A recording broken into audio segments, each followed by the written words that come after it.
کیا آپ جانتے ہیں کھانا ہے کعبہ کے کبھی دو دروازے ہوتے تھے، لیکن آج ایک دروازہ ہمیشہ کے لیے بند ہے۔ وہ دروازہ کیوں بند کیا گیا؟ کس نے اسے دوبارہ کھولا؟ اور پھر کس نے ہمیشہ کے لیے بند کر دیا؟ یہ ایک ایسا راز ہے جو ہر مسلمان کو معلوم ہونا چاہیے۔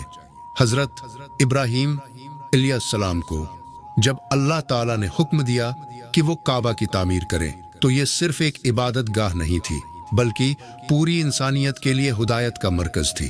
انہوں نے اپنے بیٹے حضرت اسماعیل علیہ السلام کے ساتھ مل کر اس مقدس گھر کو تعمیر کیا، اور اس وقت کعبہ کی ایک خاص بات تھی، اس کے دو دروازے تھے، ایک مشرق کی طرف اور دوسرا مغرب کی طرف، اور سب سے حیران کن بات یہ تھی کہ یہ دونوں دروازے زمین کے برابر تھے، یعنی کوئی بھی شخص چاہے وہ امیر ہو یا غریب بغیر کسی رکاوٹ کے اندر داخل ہو سکتا تھا۔ لوگ ایک دروازے سے داخل ہوتے اور دوسرے سے باہر نکل جاتے۔ یہ نظام نہ صرف آسانی کے لیے تھا بلکہ یہ برابری اور انسانیت کی ایک خوبصورت مثال تھا۔ وقت گزرتا گیا، صدیاں بیت گئیں، پھر ایک وقت آیا جب قریش نے فیصلہ کیا کہ کعبہ کو دوبارہ تعمیر کیا جائے، لیکن اس بار ایک مسئلہ تھا، ان کے پاس حلال اور پاک وسائل کم تھے۔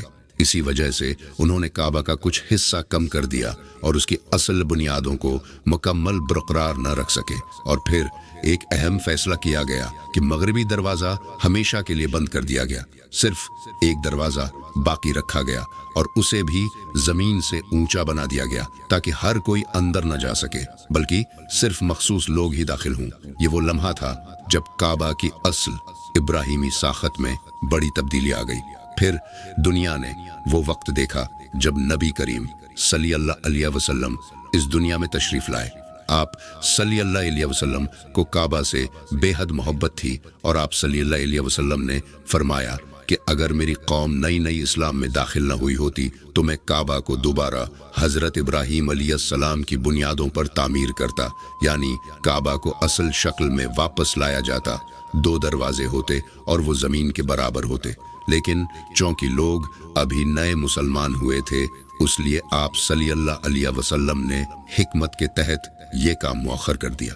پھر وقت گزرا اور خلافت حضرت عبداللہ بن زبیر رضی اللہ عنہ کے پاس آئی۔ انہوں نے اس حدیث کو سامنے رکھتے ہوئے ایک بڑا فیصلہ کیا۔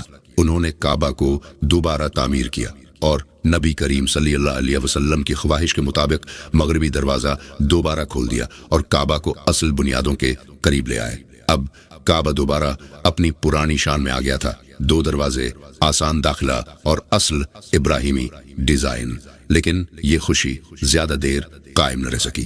حضرت عبداللہ بن زبیر رضی اللہ عنہ کی شہادت کے بعد حجاج بن یوسف نے اقتدار سنبھالا اور اس نے ایک بار پھر کعبہ کی تعمیر کروائی اور افسوسناک طور پر مغربی دروازہ دوبارہ بند کر دیا اور کعبہ کو قریش والے ڈیزائن پر واپس لے آیا گیا۔ آج ہم جو کعبہ دیکھتے ہیں اس میں صرف ایک دروازہ ہے، وہ بھی زمین سے اونچا، اور مغربی سمت جہاں کبھی دوسرا دروازہ ہوتا تھا آج وہاں صرف ایک مضبوط دیوار موجود ہے۔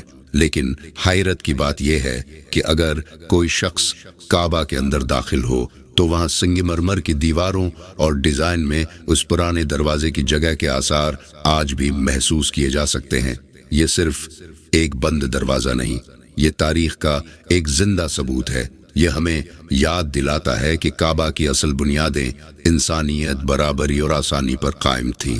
سبحان اللہ، ہم واقعی کتنے خوش قسمت ہیں کہ ہمیں اس مقدس گھر کی زیارت نصیب ہوتی ہے۔ یہ صرف ایک